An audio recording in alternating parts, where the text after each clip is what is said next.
making the starter for the focaccia. It's gonna sit overnight in the fridge in this bowl. A little yeast, a little flour, a little warm water, and then it grows. And then tomorrow we turn it into the beautifulness that you will see.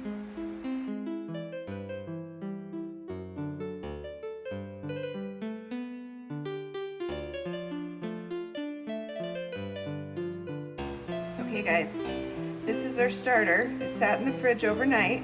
Made lots of delicious, bubbly, yeasty goodness. Ew. Yeah. So we're gonna take this and put it in warm water, never hot, because it will kill your yeast. And that's how you get rise in your bread. Shh. The yeast is rising. So then you take it and you just kind of let it sit in here for a little bit, and you kind of break it up. And it's not gonna dissolve all the way, it's still gonna be a little bit lumpy. So just be aware. Okay, so this is what your starter is gonna look like after you kind of get it dissolved. It's not all the way dissolved, and you'll notice it in the dough. I'll show you later. So next we're going to add half a teaspoon of yeast, maybe some yeast.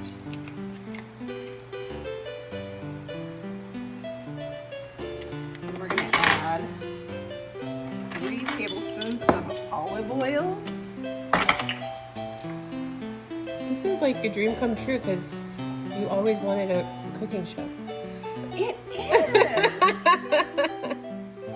Okay, and then 2 tablespoons of salt. And I will give you the link to this recipe in the comments. Okay? So I'm just gonna give this a stir and let all of this oily, salty, yeasty goodness get in. And then you're gonna take your bread flour for this guys, not your regular AP flour, okay? It just makes it a little bit lighter and fluffier. And that's really what you want for focaccia because it's a fluffy, it's not a chewy. You get a nice crunch on it, but it's a fluffy, not a chewy. Okay, so we've stirred in the flour. She's nice and sticky. Super sticky. And then see, here, zoom in a little bit. See the darker bit? That's your starter. Okay. And you'll feel it, like as it's rising, you'll feel like little lumps and stuff, but honestly, it goes away. It goes away. Everything gets risen and you're messing with it so much that these little other pieces, you won't even notice it anymore. Okay, so what you should have is this super sticky, shaggy dough, and you're gonna cover it, leave it out for an hour and a half. Okay, be back soon. So I'm gonna go wash my hands. Here we go. This is the first of many turns of the dough, okay? As the dough turns. And you're really not gonna need it because you don't wanna develop that gluten that makes it chewy. You just kind of want to lift it and let it stretch down. See, it's making a little rainbow of dough. Okay, so you're going to do this 3 times.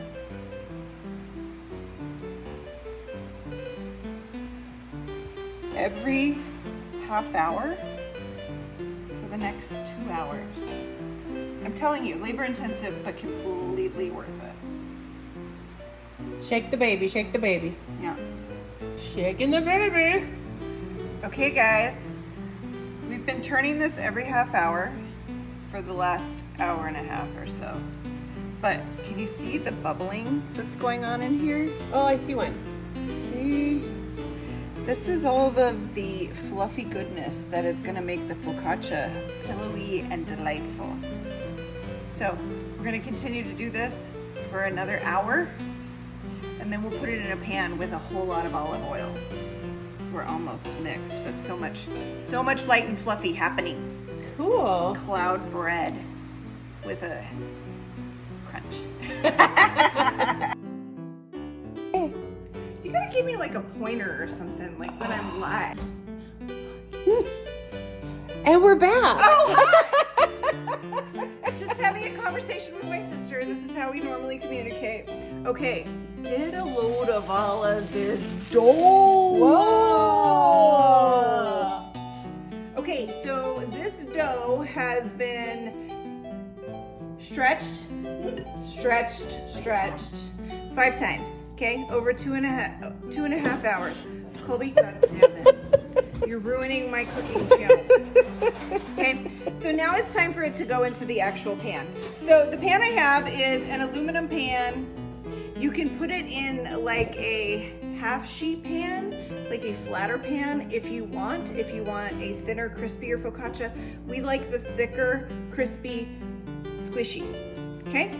Sprayed it with Pam because even with all of the olive oil in there, it still can get a little bit sticky. So I'm going to put a 1/4 cup of olive oil in the bottom of the pan. It still has to rise for quite a bit longer. Okay. Super squish. You can see it. Super cloudy. This is what we want. Okay.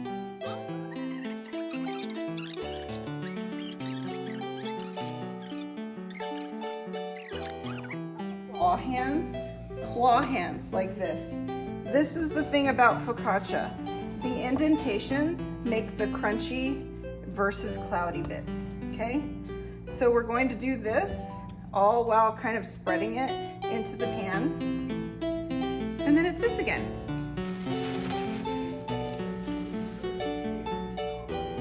Are you seeing this?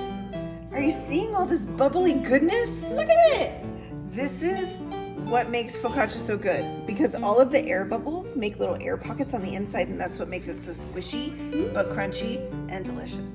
Okay, so we're gonna give it another claw treatment, and then in about 20 minutes we'll put it in the oven at 450. Yes, it's 450 for 25 minutes.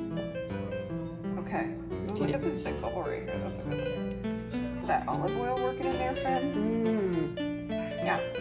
Okay.